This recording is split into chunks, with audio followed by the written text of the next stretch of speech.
wọ́n ti mú àwọn méjì yìí. Orúkọ ìyàwó gómìnà ni wọ́n fi ń lu jìbìtì owó ńlá.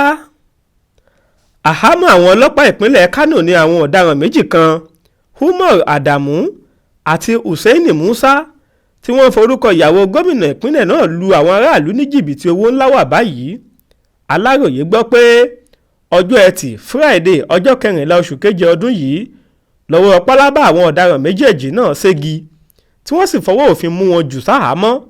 Kókó ẹ̀ṣẹ̀ tí wọ́n ṣẹ̀ ni pé wọ́n ṣe onígbọ̀wọ́ ayédèrú ìkéde kan lórí rédíò pé kí àwọn aráàlú wá gba fọ́ọ̀mù pẹ̀lú $3,000 láti lè jẹ àǹfààní ètò ẹ̀kọ́ ọlọ́bẹ̀ ló lọ́kọ́ kan tí wọ́n sọ pé ìyàwó gómìnà ìpínlẹ̀ náà ló fẹ́ ṣagbátẹrù rẹ̀ láìpẹ́ yìí. Alukoro iléeṣẹ́ ọlọ́pàá ìpínlẹ̀ náà SP Abdullahi Haruna Kiyawa ṣàlàyé fáwọn oníròyìn lọ́jọ́ Ẹtì Friday ọjọ́ 14 oṣù keje ọdún yìí pé ṣe làwọn ọ̀daràn méjèèjì náà ń ṣe agbátẹrù ayédèrú ìkéde kan lórí rédíò tí wọ́n sì ní àwọn máa fún àwọn tó bá kópa níwèé ẹ̀rí pé wọ́n pegedé fún iṣẹ́ tí wọ́n kọ́ náà láàrin oṣù díẹ̀ tí wọ́n fi kọ́ ọ.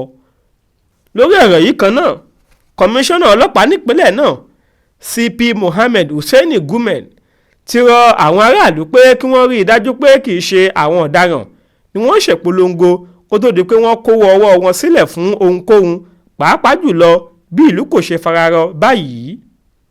Bákan náà ló tún gba àwọn aláṣẹ iléeṣẹ́ rédíò gbogbo nímọ̀ràn pé kí wọ́n máa ṣèwádìí dáadáa kó tó di pé wọ́n gba ìpolówó ọjà lọ́wọ́ àwọn aráàlú. Adéwálé Adéoyè ló ṣàkójọpọ̀ ìròyìn yìí fún iléeṣẹ́ Aláròyé online. Jamiu Àbáyọ̀mí ló kà á sétí ìgbọ́ yín.